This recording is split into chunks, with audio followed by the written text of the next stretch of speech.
లోకేశః అంటే మూడు లోకములకు ఈశ్వరుడు అని. ఏవి మూడు లోకములు? మనకి చాలా లోకములు ఉన్నట్లుగా చెప్తాం కదా, మరి మూడు లోకములు ఎలా అయ్యాయి? ఎన్నో లోకములు చెప్తాం.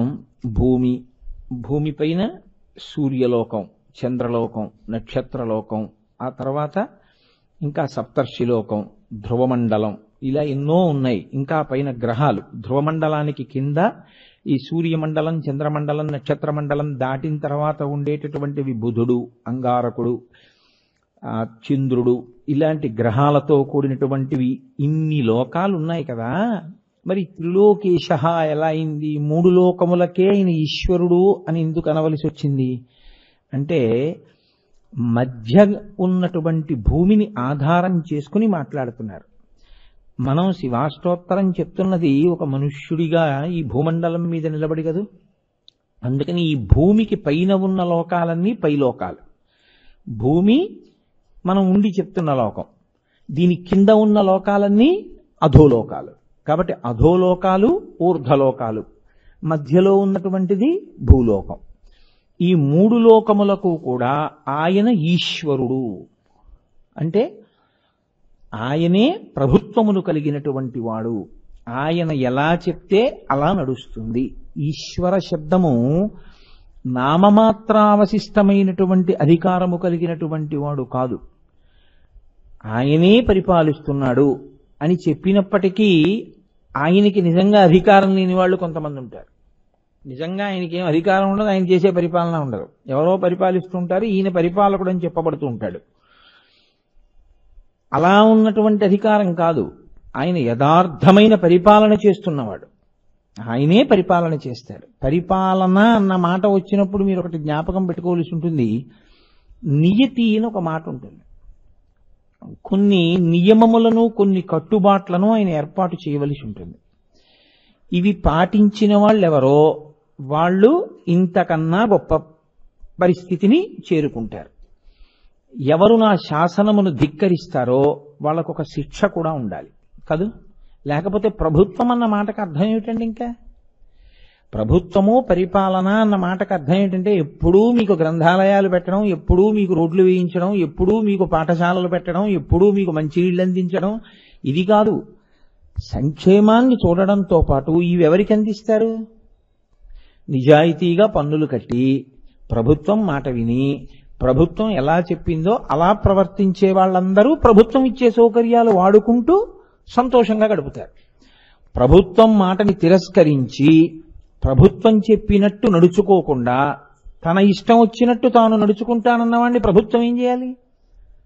అబ్బే ఆయన్ని మేమేం చేయలేమండి, మేము చేయవలసింది ఏమిటి అంటే మంచి చేస్తూ వెడుతుంటాం అంతే. మీరు ఒకవేళ తప్పు చేస్తే ఆ తప్పును తుడి చేయడానికే తప్ప మేము ఇంకేమీ చేయలేమండి, శిక్షించలేమంటే ఇంకా ప్రభుత్వం ఏమిటి? అందుకని ప్రభుత్వం తన మాట విన్నవాడికి సంక్షేమాన్ని కల్పిస్తుంది, తన మాట వినని వాడికి శిక్ష వేస్తుంది. రెండూ పరిపాలన యందు అంతర్భాగములే. అందుకే రక్షక భట వ్యవస్థని ప్రభుత్వమే పెడుతుంది, కారాగారాల్ని ప్రభుత్వమే నిర్వహిస్తుంది.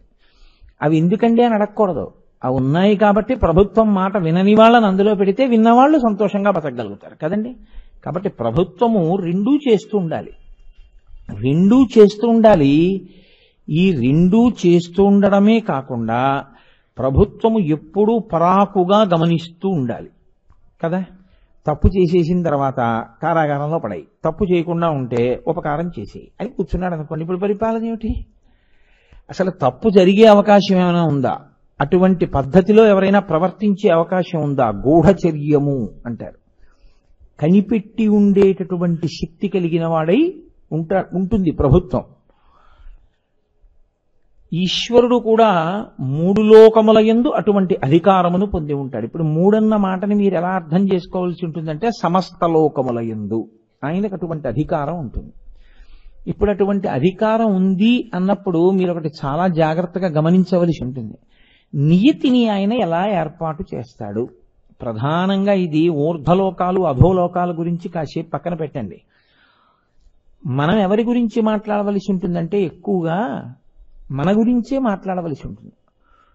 ఊర్ధ్వలోకాల వాళ్ళ గురించి మాట్లాడటము తప్పు కాదు, అధోలోకాల్లో ఉన్న వాళ్ళ గురించి మాట్లాడటము తప్పు కాదు. కానీ అది నీకెంత ఉపకారం చేస్తుంది అన్న విషయంలో కొంచెం పరాకు వహించితే నీ గురించి మాట్లాడడం ఎక్కువ శ్రేయస్సు భూలోకం గురించి. ఈశ్వరుడు వేదమును ప్రవర్తింపచేశాడు. వేదమును తన శాసనంగా మీరు ఇలా అనుభవించవలసి ఉంటుంది, వేదము ఎలా చెప్పిందో మీరు అలా జీవించండి అంతే. శంకర భగవత్పాదులు అందుకే అవతార పరిసమాప్తి చేస్తూ అదే చెప్తారు. నువ్వు ఏం చేశావు అన్నది కాదు, నువ్వు వేదం చెప్పినట్టు చేస్తున్నావా అన్నది చాలా ప్రధానం. వేదం చెప్పినట్టు బ్రతకకుండా మరొకలా నువ్వు భక్తిగా ఉన్నానని పూజ చేస్తున్నాను అంటే దాన్ని శాస్త్రం అంగీకరించదు, ఈశ్వరుడు అంగీకరించడు. ఈశ్వరుడు ఎలా చెప్పాడో అలా చెయ్యవలసి ఉంటుంది. నేను ఒక ప్రభుత్వ కార్యాలయంలో ఉద్యోగం చేస్తున్నాను అనుకోండి, నాకు కొన్ని నియమాలు ఉంటాయి, ప్రభుత్వం పెట్టినటువంటి నియమాలు కొన్ని ఉంటాయి. నేను ఓ చాపోటి పట్టుకెళ్ళి నేను ఈ చాప వేసుకుని కూర్చొని పనిచేస్తే నాకు బాగుంటుందండి, నేను కాబట్టి కింద కూర్చొని చాప వేసుకుని పనిచేస్తానంటే అలా ఏం అంగీకరించదు. నువ్వు కుర్చీలో కూర్చుని పని చేయవలసి ఉంటుంది. అంతేకాని ఒకడు చాప వేసుకుని, ఒకడు పరుపు వేసుకుని, ఒకడు వెలకిలా పడుకుని పని చేస్తానంటే అలా ఏం ఉండదు. అందరూ ప్రతివాడు ఓ కుర్చీలో కూర్చోవాలి, పని చెయ్యాలి. అలాగే ఈశ్వరుడు కూడా నీతి పెడతాడు. నువ్వు చేసేయడం కాదు, ఈశ్వరుడు చెప్పినట్టు చేస్తున్నావా అది ప్రధానం. చేసేయడం అనేటటువంటిది ఈశ్వరుడు దాన్ని ప్రధానంగా గణనలోకి తీసుకోడు. కొంతవరకు మంచిది చేశాడు, కానీ ఈశ్వరుడు చెప్పినట్టు చెయ్యకపోతే అసలు ఆచారం అన్న మాటకు అర్థమే ఉంటుంది నాకు చెప్పండి. ఆచారము అన్న మాట లుప్తమైపోతుంది అంతే. ఇంకా ఎందుకని అంటే అసలు దానికి ఒక పద్ధతి అన్నది కొరవడిపోతుంది. ఇంకా అందుకే ఈశ్వరుడు ఏం చేశాడంటే వేదమును ప్రవర్తింపచేసినప్పుడు ఈ భూమండలమంతా శ్రేయస్సుని పొందడానికి, వేదం చెప్పినట్టు బతకడానికి అనువైనటువంటి స్థితిలో వాళ్లే దీని మీద పుట్టాలని లేదు. కర్మానుభవం పొందడానికి భూమి మీదకి వస్తూ ఉంటారు. వేదం చెప్పినట్టు ప్రవర్తించి వేదంలో చెప్పినటువంటి క్రియలు ఆచరించడానికి ఈ భూమండలం మీద ఒక భాగాన్ని ఆయన నిర్ణయం చేశాడు. ఎంత ఆశ్చర్యకరమైన విషయం చూడండి. ప్రభుత్వం ఎక్కడ ఉంది అని నేను అడిగాను అనుకోండి, ఇదిగోనండి ప్రభుత్వం చూపించడానికి మీకు ప్రభుత్వం ఏం కనపడదు. ఏం కనపడుతుంది? ప్రభుత్వ కార్యాలయము కనపడుతుంది. అన్ని కార్యాలయములలో ఉండేటటువంటి అధికార శక్తి ఎక్కడ కేంద్రీకృతమైపోతుంది? మీరు ఏ విభాగమునందున్నారో ఆ విభాగమునకు ఉన్న రాజధానిలో ఉన్నటువంటి సచివాలయమునందు కేంద్రీకృతమవుతుంది. మళ్ళీ ఆ సచివాలయంలో ఎవరు ప్రధానమైన పరిపాలకుడో ఆయన గది యందు కేంద్రీకృతమవుతుంది. మళ్ళీ ఆ గదిలో ఆయన యందు కేంద్రీకృతమవుతుంది. ఆయన యందు కేంద్రీకృతమైన అధికారము ఆయన సంతక రూపంలో బయటకు వస్తుంది కదండి. ఆయన ఒక సంతకం పెట్టాడు అంతే, శాసనం. అలాగే వేదము ప్రవర్తించవలసిన స్థానాన్ని ఒకదాన్ని ఆయన నిర్ణయించాడు. వేద పరముగా వేదము ఎలా చెప్పిందో అలా క్రియాకలాపములు జరగవలసినటువంటి భూభాగము. దానికి ఆయన ఏం చేశాడంటే, నేను ఒక మృగాన్ని విడిచిపెడతాను, ఆ మృగం భూమండలం మీద ఎక్కడ తిరుగుతుందో అది మాత్రమే కర్మాచరణమునకు, వేదము ఎటువంటి కర్మలు చెప్పిందో ఆ కర్మలు చెయ్యడానికి ఆ భూమి మాత్రమే ఉపయుక్తము. ఆ భూమి కాకుండా ఇంకొక భూమి ఉపయుక్తము కాదు. అక్కడికి వెళ్ళి నువ్వు అసలు వైదిక కర్మ చేయకూడదు. నేను చెప్పట్లేదు, మీరు కావాలంటే వేదభాష్యాలు తీసి చూడండి. అప్పుడు మొట్టమొదట ఇంద్రుడు ఒక కృష్ణమృగం రూపంలో ఈ భూమండలం మీద తిరిగాడు. ఆయన తిరిగినప్పుడు ఒక సంకల్పంతో తిరగలేదు. వైదికమైన క్రియాకలాపము జరుగుటకు అనువైన భూమి ఏది? ఈశ్వరుడు నా యందు ప్రవేశించి నిర్ణయించుగాక. ఇప్పుడు ఆ కృష్ణమృగం పరిగెత్తింది. పరిగెడితే అది జంబూద్వీపే భరతవర్షే భరతఖండే అది ఇక్కడ తిరిగింది. మేరు పర్వతానికి ఒక పక్క పార్శ్వంలో, భరతఖండంలో, జంబూద్వీపంలో అంటే నేరేడు చెట్లు ఎక్కువ ఉన్నటువంటి ప్రాంతంలో అది ఎక్కడి నుంచి ఎక్కడి వరకు పరిగెత్తిందో అది మాత్రమే వైదిక కర్మాచరణమునకు యోగ్యమైన భూమి. వినా ఇక్కడ యజ్ఞాన్ని ఇక్కడ యాగాన్ని పట్టుకెళ్ళి భరతఖండం కాని చోట చేస్తానండి నిరుపయోగం. అసలు ఆ భూమి యోగ్యము కాదు. ఈశ్వరుడు నిర్ణయం చేశాడు ఈ భూమి యందే వైదిక కర్మాచరణము. అందుకే పెద్దలు సముద్రం దాటి వెళ్ళరు. ఎందుకు వెళ్ళరు అంటే ఇదే కారణం. ఆ సముద్రాల మధ్యలో ఉన్నటువంటి భరతఖండమనబడేటటువంటి భూమండలము, భూభాగం ఏదైతే ఉందో అది ఒక్కటే వైదిక కర్మాచరణమునకు యోగ్యము. అసలు వైదిక కర్మాచరణముకు యోగ్యము కాని ప్రదేశానికి వెళ్ళి నువ్వు వైదిక కర్మల గురించి ప్రసంగాలు చేయడం ఎందుకు? దాని అవసరం ఏమిటి? ఇంకక్కడికి నువ్వు వెళ్ళావు, నువ్వేం చేస్తావు? సంధ్యావందనం అక్కడికి వెళ్ళి నువ్వు సంధ్యావందనం చేయడానికి లేదుగా, వైదిక కర్మ చేయడానికి లేదుగా. నువ్వు కొన్నాళ్ళు సంధ్యావందనం మానేశావు అక్కడికి వెళ్ళి ధర్మ ప్రచారం పేరుతోటి. ఇప్పుడు నువ్వేమయ్యావు? నువ్వు ధర్మభ్రష్టుడు అయ్యావు. నువ్వేం చేయాలి? వెనక్కొచ్చి నువ్వు చేసుకోవాలి ఉపనయనం ముందు. నువ్వు మళ్ళీ ఉపనయనం చేసుకుంటే తప్ప నీకు సంధ్యావందనానికి అధికారమే లేదు. కంచికామకోటి పీఠాధిపత్యం వహించినటువంటి మహాపురుషులు చంద్రశేఖరేంద్ర సరస్వతీ స్వామి వారి దగ్గరికి ఒకానొకప్పుడు విదేశాల నుంచి ఒక జంట వచ్చి, మేము మీ పాదుకలకు పూజ చేస్తాం, పాదుకా పూజ చేస్తాం అన్నారు. అంటే ఆయన అన్నారు, మీరు ఆకాశమంతెత్తు బంగారు కాసులు పోసినా నా పాదుకలు ముట్టుకోవడానికి, నా పాదుకలకు పూజ చేయడానికి అంగీకరించను. ఎందువలన? మీరు ఈ దేశంలో పుట్టి ఇక్కడి నుంచి ఇంకో దేశానికి వెళ్ళిపోయారు. నీకు వైదిక కర్మాచరణము చేసే అధికారం పోయింది. పోయిన కారణం చేత మళ్లీ ఉపనయనం చేసుకుంటే తప్ప నా పాదుకలు ముట్టుకునేటటువంటి అధికారం లేదు. కాబట్టి నేను ఇవ్వలేను. మీరు నా పాదుకా పూజ చేయడం కుదరదు. వాళ్ళు ఏడిచేశారండి. యథార్థంగా వాళ్ళు ఏడిచారు.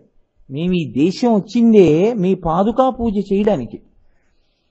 అటువంటప్పుడు ఇంకా మీ పాదుకా పూజ చేయకుండా మేమేం వెళ్ళిపోతాం అంటే, మీరు వెళ్ళారా వెళ్ళలేదా అన్నది కాదు, మీరు వెళ్ళొచ్చు, కానీ ఈశ్వరుడు దాని ఫలితంగా వీడి దోషంగా వేస్తాడు.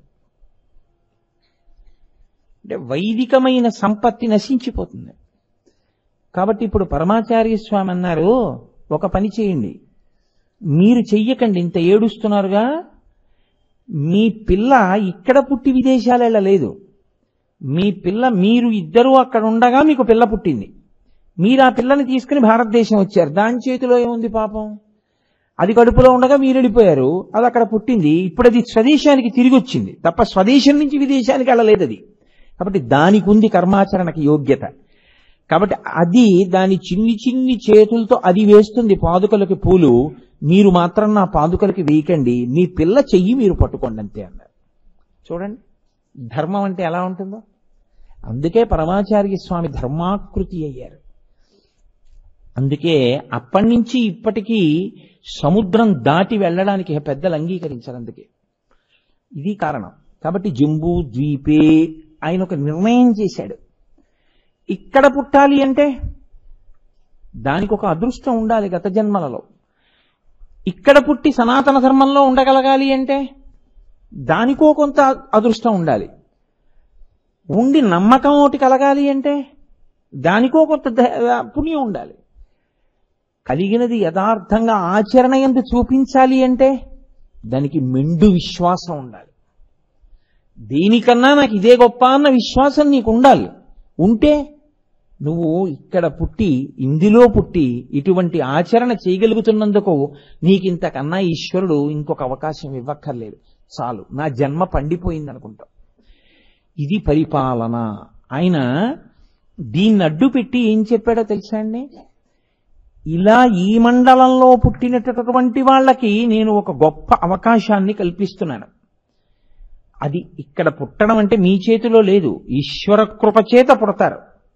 ఇప్పుడు ఇక్కడ చేసేటటువంటి పాపకర్మ వలన, పుణ్యకర్మ వలన ఫలితమును అనుభవిస్తారు. పుణ్యకర్మాచరణం చేశాడా పైలోకాలకి వెడతాడు, పాపకర్మాచరణం చేశాడా కింది లోకాలకు వెళ్ళిపోతాడు. పాపము పుణ్యము రెండూ లేవు. మెల్లిగా వయసు పెరుగుతున్న కొద్దీ సమస్త భావములను ఈశ్వరుని యందు నిక్షేపించేశాడు. ఆయన వినా వేరొక మాట ఆయనకి లేదు ఆయన జీవితంలో. ఆయన యందే మిగిలిపోయాడు, ఆయన యందే చేరిపోయాడు. ఇప్పుడు ఆయనకి పునర్జన్మ లేదు.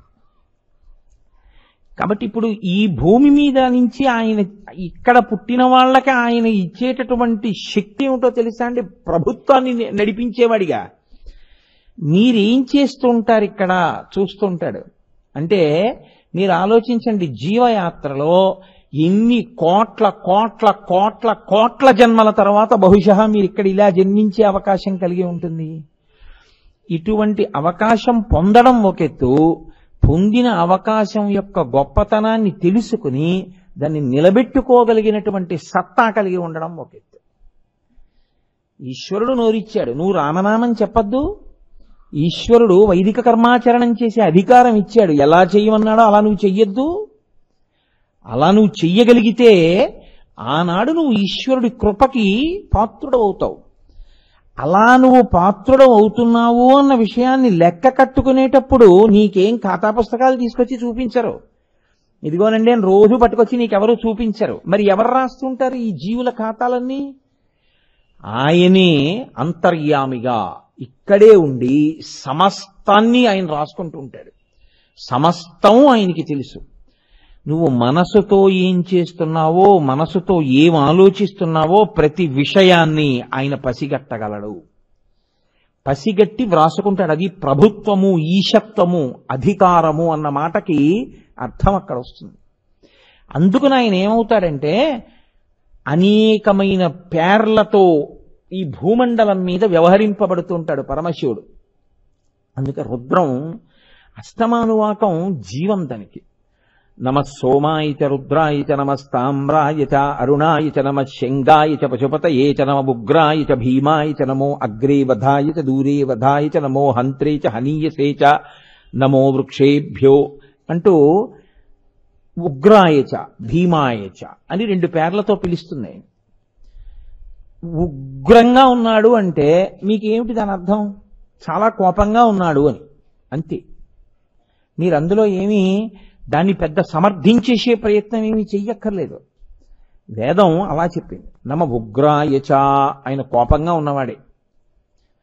భీమాయచ, ఆయన భయం కలిగించేటట్టుగా ఉన్నాడు. భీమాయచ అంటే నమ ఉగ్రాయచ భీమాయచ, ఆయన భయాన్ని కల్పిస్తూ ఉంటాడు. ఆయన ఎందుకు అలా ఉండడం? మరి అలా ఉండవలసిన అవసరం ఆయనకి ఏమిటి అంటే పాపం చేసిన వాళ్ళకి భయపెట్టడానికండి. నేనంటాను, మీతో ఒక మాట చెప్తాను. సదాశివ అని ఒక నామం ఉందా? సదాశివుడు అంటుంటాం. మీకు ఆ సదాశివ అన్న నామం ఈశ్వర సంబంధంగా ఇంకా ఏ పేర్లకి ముందు సదా విశేషణం వెయ్యరు. సదా బ్రహ్మ, సదా విష్ణువు అలా ఉండవు. మహాశివుడు ఉండడు, మహావిష్ణువు ఉంటారు. మహాదేవుడుగా శివుడు ఉంటాడు. అసలు ఆ చమత్కారం ఆ పిలవడంలో ఉంటుంది. మహాదేవుడుగా ఉన్న శివుడు పరమశివుడు. పరమ అంటే ఎప్పుడూ శాంతం, ఎప్పుడూ కళ్యాణం, ఎప్పుడూ మంగళం. ఇటువంటి ఆయన సదాశివుడే. సదా అంటే ఎల్లప్పుడూ.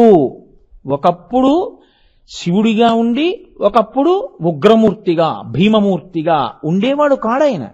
ఆయన ఎప్పుడూ సదాశివుడే. మరప్పుడు ఉగ్ర అన్న నామం, భీమా అన్న నామం ఎలా వచ్చాయి? మరి ఉగ్ర అంటే కోపంగా ఉండడం అన్నాం కదండి. మరి సదాశివ అంటున్నాం పక్కన. మరి సదాశివుడికి కోపం ఎప్పుడు వచ్చింది? ఆయన మహాశాంతమూర్తి అండి.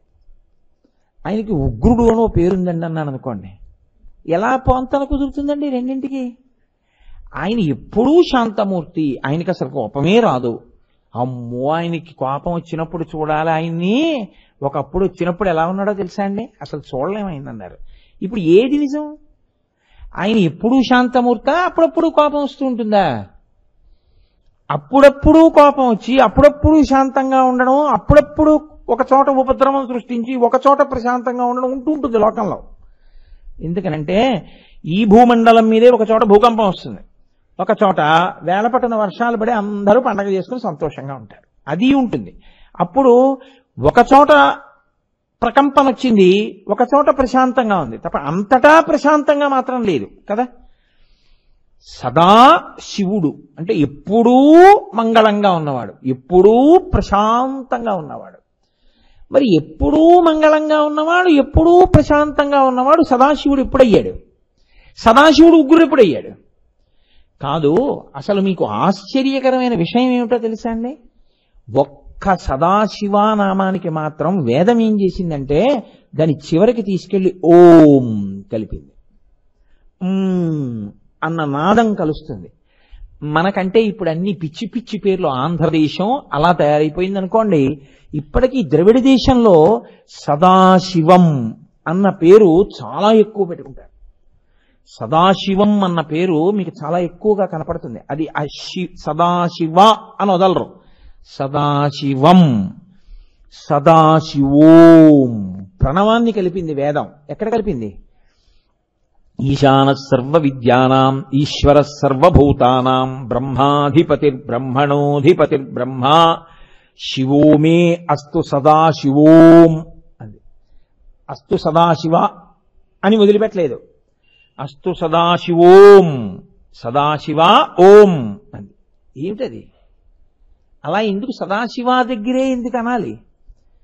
ఓం నిర్గుణ స్వరూపం. అకార ఉకార మకారముల చేత నిర్గుణ నిరంజన నిత్య శుద్ధ బుద్ధ సచ్చిదానంద పరబ్రహ్మశక్తి ఆవిష్కరణని సూచించేటటువంటి స్థితి ఓంకారము చూపిస్తుంది, ప్రణవం. అందుకే చిన్నపిల్లల్ని ప్రణవం ఎక్కువ పలికించకండి అని చెప్తారు పెద్దవాళ్ళు. ఎందుకని అంటే మళ్ళీ దాని వ్యవహారం వేరనుకోండి, ఇప్పుడు దాంట్లోకి ఎందుకు. కానీ ఆ ఓంకారం అది నిర్గుణ స్వరూపం. నిర్గుణ స్వరూపమైనటువంటి ఓంకారము తర్జుమా అయిపోతే మూర్తిగా వస్తుంటుంది ఒక్కొక్కసారి. అందుకే రామచంద్రమూర్తికి రామ, సీతారామ, లక్ష్మణ, హనుమలే ఉంటారు. అకార ఉకార మకార నాదము నలుగురు అకార ఉకార మకార అన్న నాదము కలిస్తే ఆ ఓం సీతారామ లక్ష్మణ హనుమలుగా చిత్రపటం ఉంటుంది. ఇక భరత శత్రుఘ్నులు వాళ్ళు ఇంక ఉండాలని ఏం లేదు, ఇంకా వాళ్ళ నలుగురితోటే ఉంటుంది పట్టాభిషేకం. అలా సదాశివ ఎప్పుడూ ప్రశాంతంగా ఉండేవాడు ఓం నిర్గుణుడు. నిర్గుణుడు శాంతమూర్తి అంటే మళ్ళీ గుణం రాలా? ఎలా కుదురుతుంది? అందుకే అసలు ఈ తలకాయ ఎక్కడుంది మాకు చెప్పండి అని అడిగారు. ఎవ్వరికీ లేని రీతిలో పైకి ఉందన్నారు. అందుకే సద్యోజాత ముఖం పశ్చిమాన్ని చూస్తుంది, అఘోర ముఖం దక్షిణాన్ని చూస్తుంది, తత్పురుష ముఖం తూర్పుని చూస్తుంది, వామదేవ ముఖం ఉత్తరాన్ని చూస్తుంది, ఈశాన ముఖం పైకి ఉంటుంది. ఈ పైకి ఉన్న ముఖం ఏం చేస్తుంటుందంటే అనుగ్రహాన్ని ఇస్తుంది. అనుగ్రహము అంటే మాయని తీసివేయుట. మాయా అన్న పొరని చిదిపేస్తుంది. చిదిపేస్తే యథార్థ స్వరూప భాష కలుగుతుంది. అందుకే మన వాళ్ళు మాయని అవనిక అంటారు. అవనిక అంటే తెర. అది అందులో కలిసిపోయింది అన్నదానికి ముందు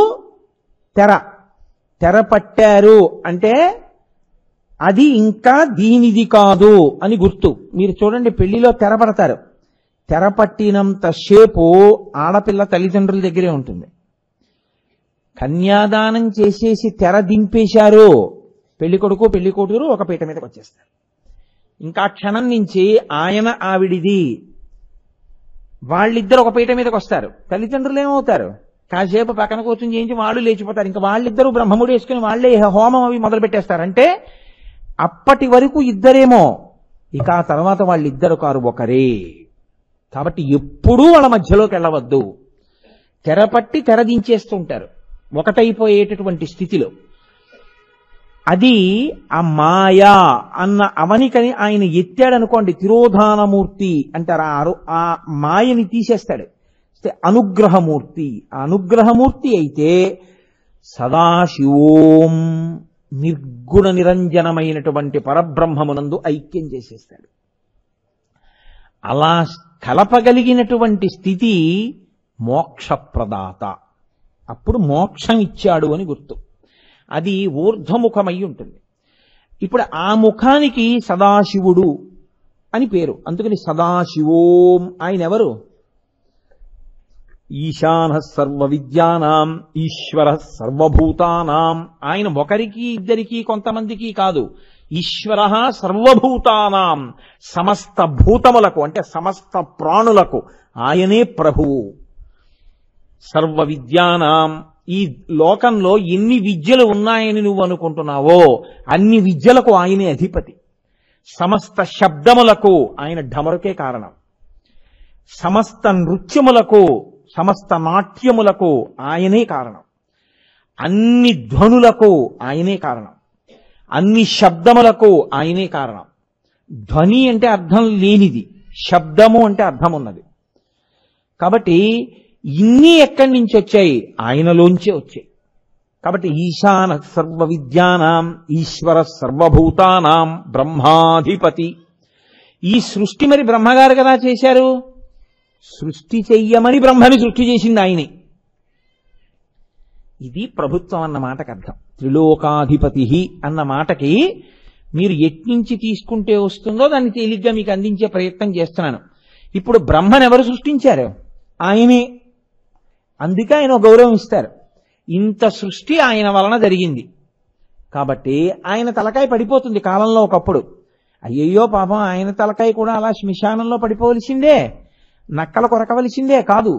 కాబట్టి ఆయన ఏం చేస్తాడంటే దాన్ని తీసి ఒక తడపకి గుచ్చి మెళ్ళో వేసుకుంటాడు. ఇప్పుడు ఆ మెళ్ళో వేసుకుంటే ఏమైంది? ఒక పుర్రె. శివుడి మెళ్ళో ఎన్ని పుర్రెలు ఉన్నాయి లెక్క పెట్టడానికి వీల్లేదు. ఆవలి అంటే వరుస. బ్రహ్మమస్తకావలిని బద్ధతే నమః శివాయ అని స్తోత్రం చేస్తారు శంకర భగవత్పాదులు. బ్రహ్మల తలలు పుర్రెలు ఎన్నో మాలలు ఆయన తలలో ఉన్నాయి, ఆయన మెడలో ఉన్నాయి. అంటే ఎంతమంది బ్రహ్మలో వచ్చారు, ఎంతమంది బ్రహ్మలో వెళ్ళిపోయారు. ఆయన మాత్రం అలాగే ఉన్నాడు. ఆయన శాశ్వతుడు, నిరంజనుడు, నిత్యుడు. ఆయన సృష్టి చేయిస్తూ ఉంటాడు, నిలబెడతాడు, లయం చేసుకుంటాడు. ఇది ఎలా ఉంటుందో తెలుసా అండి? ఈ సృష్టి స్థితి లయ అన్నది చెప్పినప్పుడు నేను మీతో ఒక మాట చెప్తే మీరు చాలా తొందరగా బాగా పట్టుకోగలుగుతారు. తాను కదలక కదిలేదాన్ని పుట్టించి కదులుతున్న దాన్ని తనలో కలుపుకుంటాడు. ఇన్ని చేస్తున్నవాడు కదలకుండా ఉంటాడు. అదే క్షితిమూర్తయే నమః, ఓం శర్వాయ క్షితిమూర్తయే నమః. అందుకే మీకు శివారాధన యందు ఒక గొప్పతనం ఉంది. ఏమిటో తెలుసా అండి? మీరు శివ పూజ అంతా చేసేయాలి. మీకు సమయం లేదేదో అంటే ప్రతిరోజు అలా చేయమని కాదు నా ఉద్దేశ్యం. కానీ సమయం లేకపోతే ఏం చేసేయాలో తెలుసా? ఓం భవాయ దేవాయ నమః, ఓం శర్వాయ దేవాయ నమః, ఓం ఈశానాయ దేవాయ నమః, ఓం పశుపతయే దేవాయ నమః, ఓం రుద్రాయ దేవాయ నమః, ఓం ఉగ్రాయ దేవాయ నమః, ఓం భీమాయ దేవాయ నమః, ఓం మహతే దేవాయ నమః. అయిపోయిందంతే. మరి అమ్మవారికండి మీకు కొత్తగా నామాలక్కర్లేదు. ఓం భవస్య దేవస్య పత్నై నమః, సర్వస్య దేవస్య పత్నై నమః, ఈశానస్య దేవస్య పత్నై నమః, పశుపతే దేవస్య పత్నై నమః. మరి వాళ్ళ పిల్లలకండి ఓం భవస్య దేవస్య పుత్రాయ నమః, ఓం సర్వస్య దేవస్య పుత్రాయ నమః. అంతే, అయిపోయిందంతే పూజ. శివ కుటుంబానికి ఆ 8 నామాలు వచ్చి మీరు పూజ పట్టుకుంటే అయిపోతుంది. శంకర భగవత్పాదులకి శంకర జయంతి నాడు పూజ చేస్తే 108 నామాలు కదండి. మరి 109, 112 ఉండవుగా, 108. గురువు గారికి కట్నం ఇస్తే 116. అంటే కట్నాలు పుచ్చుకుంటారు గురువు గారులు అన్న ఉద్దేశ్యం కాదు. శంకర భగవత్పాదులు కట్నం పుచ్చుకుంటారా? కాదు, మర్యాదా పురస్సరంగా ఇచ్చేది 116. మరి గురువు గారి నామాలు కదా, గురు పూజ నాడు 108తో ఎలా పూర్తి చేస్తారు? 116 ఎలా చేస్తారు? శివుడు 8 నామాలు అక్కడ కలుపుతారు. అందుకే ఆ 108 చెప్పి 8 కలిపి 116 నామాలతో శంకర జయంతి నాడు శంకరాచార్య స్వామి వారికి పూజ చేస్తాడు. అటువంటి శివుడు పృథివీ రూపంలో ఉంటాడు. ఆయన భగ్గః అంటారు. అలా ఉన్నప్పుడు ఆయన అలా ఉండి, అది పరిపాలన అన్న మాటలోంచి మీకు నేను చెప్తున్నది. త్రిలోకేశః. ఇప్పుడు త్రిలోకేశలోంచి భర్గః, శర్వః, ఈశానః ఇవన్నీ నడిచిపోతున్నాయని మీరు గమనించవలసి ఉంటుంది. కాబట్టి ఇప్పుడు ఈ భూమి రూపంలో ఆయన ఉన్నాడు. మీరు ఏ రూపంలో తీసుకోండి ఆయన అలాగే చేస్తాడు. సృష్టి స్థితి లయాలు, అది ఆయన ప్రభుత్వం. ఒక విత్తనం చెట్టుగా పైకొచ్చింది. ఎక్కడ విత్తనం చెట్టు అవ్వాలి? భూమిలోనే అవ్వాలి. ఇప్పుడు అది భూమిలోంచి పైకొచ్చింది. పైకొచ్చిన చెట్టు కదులుతోంది, కాయలు కాస్తోంది, పళ్ళు పండుతోంది, చిగుర్లు వేస్తోంది, ఎండుతోంది, మళ్లీ చిగుర్లు వేస్తోంది. ఇన్ని మార్పులు వచ్చాయి. ఆఖరికి ఆ చెట్టు పడిపోయి కలిసిపోయింది. ఎందులో కలిసిపోవాలి? భూమిలోనే కలిసిపోవాలి. ఏ భూమిలోంచి పుట్టి ఏ భూమి మీద పెరిగి ఏ భూమి మీద తిరిగి ఏ భూమిలో కలిసిపోయిందో ఆ భూమి కదిలిందా? కదలదు. తాను కదలక కదలికలకన్నింటికీ తాను అలవాలమవుతుంది. అలా సృష్టి స్థితి లయలు మూడు చేస్తుంటుంది భూమి. భూమి వరకు ఎందుకండి? ఇది కూడా అంతేగా. యథార్థమునకు ఇందులోంచే వచ్చింది. అమ్మ కడుపు అంటే పృథివీ, అందులో ఉంది, అందులోంచి వచ్చింది, దాని మీదే ఉంది, దాన్నే తింది, మట్టి వికారాన్నే తింటుంది. యాపిల్ పండు తిందంటే యాపిల్ పండు ఎక్కడి నుంచి వస్తుంది? గోధుమ రొట్టె తింది రాత్రి అంటే ఎక్కడి నుంచి వస్తుంది? అన్నం తిన్నాడంటే ఎక్కడి నుంచి వచ్చింది? భూమిలోంచే వచ్చింది. అదే శర్వాణి అంటారు. శర్వాణి చాలా గొప్ప నామం.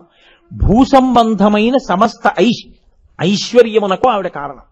శర్వ, అప్పుడు ఆయన ఐశ్వర్యకారకుడు. ఆమె సమస్త ఐశ్వర్యాన్ని ఇస్తున్నాడు. అప్పుడు ఆయన కదిలాడు కదిలాడు కదిలాడు కదిలాడు పడిపోయాడు. ఇప్పుడు ఎక్కడికే కలిసిపోవాలి? ఇందులోనే కలిసిపోవాలి. ఇప్పుడు ఆయన సృష్టి స్థితి లయ మూడు చేస్తున్నాడా చేయట్లేదా? ప్రభుత్వం నడుస్తుండడం అంటే అది. మళ్ళీ సృష్టి స్థితి లయ చేసేటప్పుడు ఏదో ఆయన చిత్తం వచ్చినట్టు 300 తొండలు చేయి, ఓ 400 బల్లులు చేయి, ఓ 500 పందులు చేయి అంటున్నాడా? ఏ పుర్రె పంది అవ్వాలో పంది పుర్రె కుక్క అవ్వాలో కుక్క పుర్రె ఆవవ్వాలో ఆవు పుర్రె బ్రాహ్మణుడు అవ్వాలో బ్రాహ్మణుడి పుర్రె మళ్ళీ కిందకి వెళ్ళిపోవాలో లేకపోతే ఈశ్వరుల్లో కలవాలో దేవత అవ్వాలో చేసిన పాపపుణ్యములను బట్టి విచారణ చేసి గమనించి జీవుడి యొక్క పాపపుణ్యములను లెక్కలు వ్రాసి నిర్ణయం చేస్తున్నాడా? ఎన్ని లెక్కలు, ఎన్ని కోట్ల జీవులు ఇవి ఎన్ని రాస్తున్నాడో, ఎప్పుడు రాస్తున్నాడో, ఎక్కడ రాస్తున్నాడో నీకు నాకు తెలియదు, రాస్తున్నాడు అంతే. ఇన్ని నిర్వహించగలిగిన సమర్థత ఉన్నవాడు సర్వజ్ఞుడై ఉన్నాడు. సర్వజ్ఞ. ఆయనకి తెలియనిదంటూ ఏం లేదు. ఆయన ఈశాన సర్వభూతానాం, ఈశ్వర సర్వభూతానాం. అందుకే మన వాళ్ళు మూడవ కంటికి తెలియకుండా చెయ్యండి అనాలి. మూడవ కంటి వాడికి తెలియకుండా చేయండి అంటారు. అంతకన్నా పిచ్చి మాట ఇంకోట్లేదు. అప్పుడు ఎవరికి చెప్పారో వాడు ఏమనాలంటే అది కుదరదులేవా అనాలి. మూడో కంటి వాడికి తెలియకుండా నువ్వేం చేస్తావు? మూడో కంటి వాడు నీలో అంతర్యామి, వాడు నువ్వు వాడికి తెలియకుండా ఎలా చేయగలవు? మూడవ కంటికి తెలియకుండా అంటే నీ 2 కన్నులు తప్ప ఇంకొక 2 కన్నులలోని ఒక కన్ను కూడా చూడకుండా, అది రహస్యం అని. మూడో కంటి వానికి తెలియకుండా చేయండి అంటుంటారు. త్రయంబక, 3 కన్నులు ఉన్నవాడు, వాడికి తెలియకుండా ఏమీ అవ్వదు. సూర్యచంద్ర అగ్నిహోత్రాలు, రాత్రి అయితే చంద్రుడిగా చూస్తాడు, పగలైతే సూర్యుడిగా చూస్తాడు, నీ ఒంట్లో వేడిగా చూస్తాడు. ఇంకా నువ్వు ఆయనకి తెలియకుండా చేసేదే ఉంది. అందుకే భక్తి అన్న మాటకు అర్థం ఏమిటో తెలుసా అండి? ఈశ్వర నీ సమక్షంలోనే నిన్న తప్పు చేశాను అని అనగలగడమే భక్తి. తప్పులన్నీ చేసేసి సమర్థించుకోవడం భక్తి కాదు, తప్పు చేసి తప్పొప్పుకోవడం భక్తి. ఈశ్వరుడి దగ్గరికి వెళ్ళి నిజమే తెలియకపోవడం ఏంటి, నువ్వు చూడకపోవడం ఏంటి, నీ కళ్ళ ముందు చేశానా తప్పు, నేను మన్నింపబడేదను కాక, నేను క్షమింపబడేదను కాక, ఇంకొక మారు నేను అలా చేయకుండా నన్ను అనుగ్రహించు. ఇలాంటివి ఎన్నో తెలుసా నేను చెప్పవలసి వస్తే. నీ పూజకి 108 నామాలే చెప్తున్నాను, 1000 నామాలు చెప్తున్నాను. అసలు నేను నిజంగా ఒక్క 24 గంటల్లో చేసిన తప్పులు చెప్పవలసి వస్తే ఓ రోజు మళ్ళీ దానికే సరిపోతుంది. అందుకని అజ్ఞానినామయా దోషాన్ అశేషాన్ విహితాన్ హరే క్షమస్వత్వం క్షమస్వత్వం శేషశైల శిఖామణి. నిజాయితీగా ఇది చెప్పినవాడు ఎవడో వాడు భక్తుడు. నోటితో పాడినవాడు, నోటితో చెప్పినవాడు భక్తుడు ఎందుకు అవుతాడు? తత్వం తెలుసుకు చెప్పినవాడు భక్తుడు అవుతాడు. కాబట్టి ఆయన ప్రభుత్వాన్ని నడిపిస్తుంటాడు. ఈ ప్రభుత్వాన్ని నడిపించడంలో ఆయన గమ్మత్తు ఎక్కడుంటుందో తెలుసా అండి? ఈ భూమికి మోయగలిగిన శక్తిగా ఆయన ఆవహించి ఉంటాడు. ఏది మోస్తోందండి సమస్తాన్ని? భూమే మోస్తోంది. ప్రతి దానికి ఒక పరిమితి ఉంటుంది, ఇంతకన్నా మొయ్యలేదు. క్యారీయింగ్ కెపాసిటీ అంటాం. ఓ lift carrying capacity, car carrying capacity. భూమికి మీరు నేను ఏమీ చెప్పలేం దాని క్యారీయింగ్ కెపాసిటీ. కానీ భూమి అంటుంది నేను మొయ్యలేకపోతున్నాను అంటుంది. అప్పుడు ఈశ్వరుడు అంటాడు ఏమి ఎందుకు మొయ్యలేకపోతున్నావు అంటాడు. పాపభారము పెరిగిపోయింది అంటుంది ఆవిడ. ఆవిడ ఏది మొయ్యలేదో తెలుసా అండి? అంటే ఈశ్వర శక్తి దేన్ని ఒప్పుకుంటుందంటే ఈశ్వరుడు చెప్పినట్టు ప్రవర్తించి బతుకుతున్న వాళ్ళు ఎన్ని కోట్ల మంది ఉన్నా ఈశ్వరుడికి బరువు కాదు. బరువు ఎప్పుడు అంటే ఆయన చెప్పిన మాట కాదని బతికి నా అంతవాణ్ణి నేనని విర్రవీగినప్పుడు అది ఆయనకి బరువు. మీరు చూడండి ఇంట్లో కూడా ఏమంటాం, కడుపున పుట్టినవాడే బరువు అయిపోయాడండి. ఎందుకు బరువు అయిపోయాడు వాడు? వాడు చెప్పిన మాట వినడు, బరువు అయిపోయాడు. బరువైపోయాడు అన్న మాటకు అర్థం అది. అందుకే భాగవతంలో విష్ణు భగవానుడు ఒక మాట చెప్తాడు. శుద్ధ సాధులందు, సురలందు, శృతులందు, గోవులందు, విప్రకోటియందు, ధర్మ పదవియందు, తవిలినాయందు వాడెన్నడలుగు నాడు హింస పొందు అంటాడు. ఇవే పాపాలు. పరమేశ్వరుడు మహాప్రళయం ఎందుకు చేస్తాడో తెలుసా అండి? కోపం వచ్చి, లేకపోతే అంటువ్యాధుల్ని ఇవ్వడం, భయంకరమైన వ్యాధులు, ఉపద్రవాలు, వరదలు, తుఫాన్లు, భూకంపాలు, ప్రళయాలు, సునామీలు ఇవన్నీ ఎందుకు ఇస్తూ ఉంటాడంటే ఆయన ఉగ్రహ, కోపాన్ని చెందుతాడు. దేనికి కోపం? ధర్మ వ్యతిరిక్తంగా పెరిగిపోయి బతికే వాళ్ళు ఎక్కువైపోయారు. నేను చెప్పినట్టు బతకట్లేదు, నేనిచ్చింది తిని నేనిచ్చిన శరీరాన్ని పుచ్చుకొని నేను చెప్పినవి కాదని బతకడానికి ఉపయోగించుకుంటున్నారు. ఆయన ఆగ్రహం వస్తుంది ఆయనకి, ఉగ్రహ. కానీ ఆయన సదాశివ.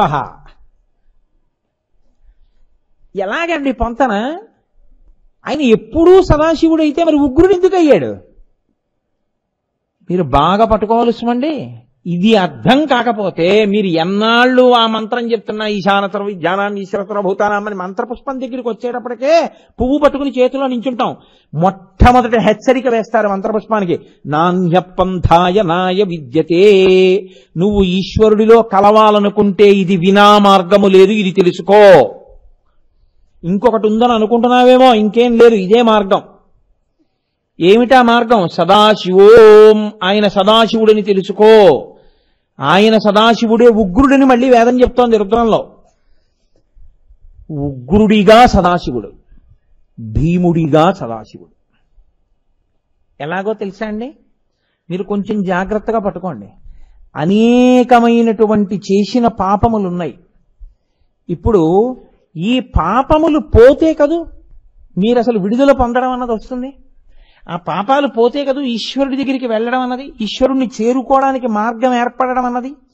ఇప్పుడు ఈ చేసిన పాపములన్నీ తీసేయాలంటే దేని రూపంలో తీసేయాలి? కష్టపెట్టి తీసేయాలంతే కదా.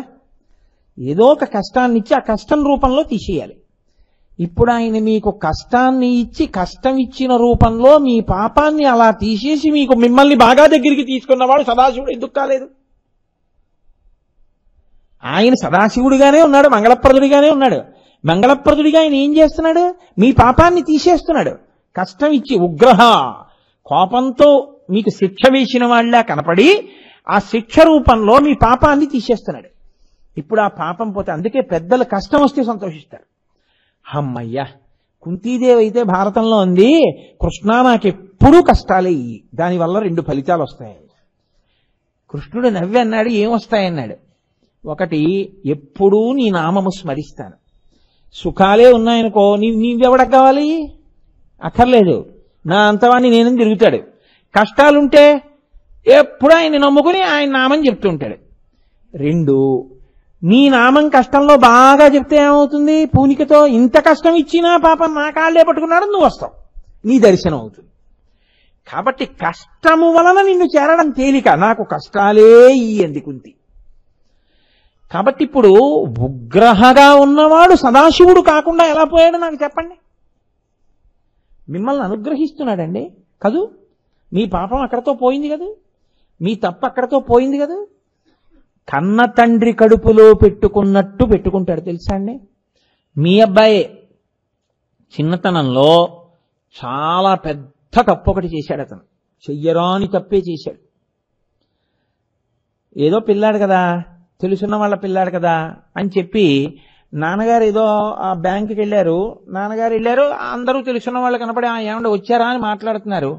ఈ పిల్లాడిని ఎవరో, బాబు నువ్వు బలానా వాళ్ళ అబ్బాయివా అన్నారు. వీడు అలా బ్యాంకు లోపలికి వెళ్ళి మాట్లాడుతూ ఎవరో పాపం ఆ క్యాషియర్లు వాళ్ళు బలానా వాళ్ళ అబ్బాయి కదా అని ముద్దు చేసి పలకరించారు. వీడు వెళ్ళి అక్కడ ఉన్నటువంటి డబ్బుల్లో ఓ 400-500 రూపాయల కాగితాలు మడత పెట్టేసి జేబులో పెట్టేసుకున్నాడు. తండ్రి గారు బయట నుంచి ఉన్నాడు, ఈ పిల్లాడు నిశ్శబ్దంగా బయటకు వచ్చేసాడు. మాట్లాడుకుంటున్నారు. ఒక అరగంట అయింది, నాన్నగారు వెళ్ళిపోదాం అంటున్నాడు వీడు. ఆ కౌంటర్లో ఉన్నాయన 400-500 కాగితాలు పోయాయి. పిల్లాడు వచ్చి వెళ్ళాడు, కానీ ఆయన కొడుకు మనం ఏమైనా అంటే బాగుంటుందా అని మెల్లిగా ఇంకోళ్ళకి చెప్పి, అయ్యా మీరు ఏమనుకోకండి అని ఆ పిల్లాడిని, బాబు నీకు ఇలా చాక్లెట్లు కొంటాను రా, ఇచ్చేస్తాను రా అని ఇలా తీసుకెళ్లి జేబులు వెతికితే వాడి జేబులో 400-500 కాగితాలు దొరికాయి. కొంచెం చనువున్నాయని వచ్చి, ఏమన్నా వీడు మీ పరువు నిలబెట్టేవాళ్ళ లేడు, ఇలా బ్యాంకులోకి వెళ్ళి 500 కాగితాలు 4 తీసేశాడు. ఇదే ఇంకొకళ్ళు అయితే ఎంత దారుణంగా ఉంటుంది పరిస్థితి. పోలీస్ కంప్లైంట్ ఇస్తే వీడిని సెల్కి పంపించాలి. మీ అబ్బాయి చిన్నవాడు ఏదో తెలిసి తెలియక చేశాడని వదిలిపెట్టేస్తున్నాం, కానీ కొంచెం బుద్ధి చెప్పండి సుమా అన్నారు. ఆ తండ్రికి ఎంత తల తీసినట్టుంటుంది. ఆ తండ్రి ఇంటికెళ్ళి పిల్లాన్ని చావగొడతాడు, చాలా పరాకుగా ఉంటాడు. ఆ పిల్లవాడు చాలా బుద్ధిమంతుడు, యోగ్యుడు అయిపోయాడు. ఆ పిల్లవాడికే తండ్రి డబ్బు ఇచ్చి, ఒరే ఈ డబ్బు పట్టుకెళ్ళి బ్యాంకులో కట్టేసి రారా అంటాడు. వాడు వెళ్ళి బ్యాంకులో డబ్బు కట్టేసి వచ్చేస్తున్నాడు. ఇప్పుడు ఆ పిల్లవాడు చాలా నిజాయితీపరుడుగా, చాలా మంచివాడిగా తయారయ్యాడు. తండ్రి ఈ విషయాన్ని పెళ్లి చూపుల్లో చెప్తాడా ఆడపిల్లి వారికి? మా అబ్బాయి అండి చిన్నతనంలో బ్యాంకులో 500-4 తీశాడని చెప్తాడా? చెప్పడు, ఎప్పుడూ చెప్పడు. గతంగత అయిపోయింది, వాడు ఇప్పుడు చాలా బాగుపడ్డా లేదా అంతే. ఇది సదాశివోం. కొట్టిన నాన్నగారు ఉగ్రహ సదాశివ. ఎందుకు కొట్టాడంటే మళ్ళీ అలా చేయకుండా కొట్టాడు. మళ్ళీ చెయ్యకుండా ఉంచడం కోసమని కొట్టిన నాన్నగారిలో ఉన్నటువంటి ప్రేమయే సదాశివుడు. ఆ కొట్టడం కూడా ప్రేమతో కొట్టింది. ఆయనకి సదాశివత్వం ఎప్పుడు పోయింది అనుకుంటున్నావు? ఉగ్రుడిగా ఉంటే ఎప్పుడూ పోలేదు. అందుకే వేదం అంది సదాశివోం. నీకు సందేహం లేదు ఆయన సదాశివుడే. ఉగ్రుడు ఎందుకు అయ్యాడు? నీ వల్ల అయ్యాడు, లేకపోతే ఆయన అవడవు.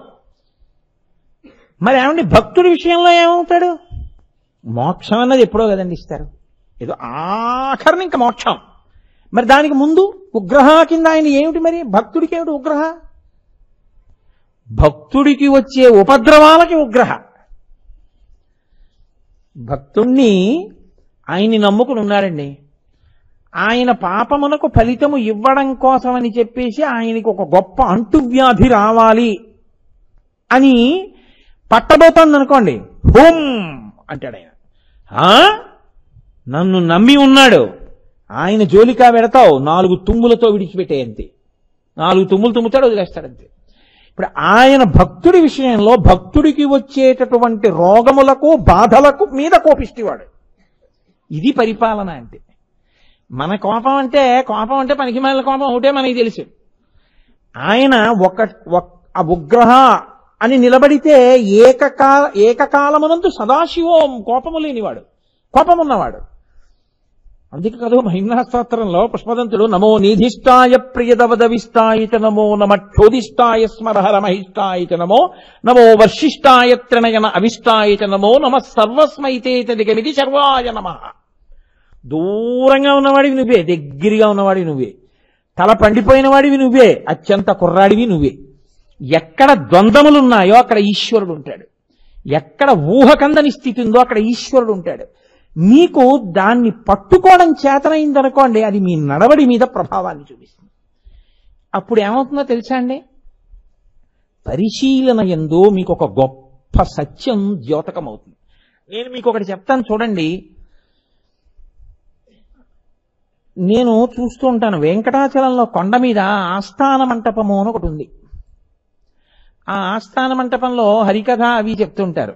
నేను ఎప్పుడూ 100 మందిని మించి చూడలేదు, అది నా ప్రారంభం అయి ఉండొచ్చు. ఆ 100 మందిలో 80 మంది ఎందుకు వస్తారో తెలుసా అండి అక్కడికి? పోనీ నా అనుభవం కాదంటే నాతో ఎంతో మంది వచ్చారు, వాళ్ళని అడగండి ఎందుకు వస్తారో తెలుసా అండి? పాపం కాటేజీలు అవి లేక బయట ఎక్కడో కూర్చుని పడుకుని ఉన్నవాళ్ళు కాసేపు 4 గోడలు, ఫ్యాను, హాయిగా ప్రశాంతంగా కాళ్ళు జాపుకుని కూర్చుంటే ఏదో హరికథ ఏదో వినపడుతుంటుంది, చల్లగా ఉంది, ఈశ్వరుడు ఇచ్చినటువంటి ఆవాసమని కాళ్ళు. కొంతమంది అక్కడే గోడలకి శుభ్రంగా నిద్రపోతుంటారు కూడా. అలా హాయిగా కాళ్ళు చాపుకు పడుకోవడానికి, కూర్చోవడానికి, నించోవడానికి కూర్చుంటారు. కానీ వాళ్ళ ఉద్దేశ్యం అది కాదు సభామంటపం.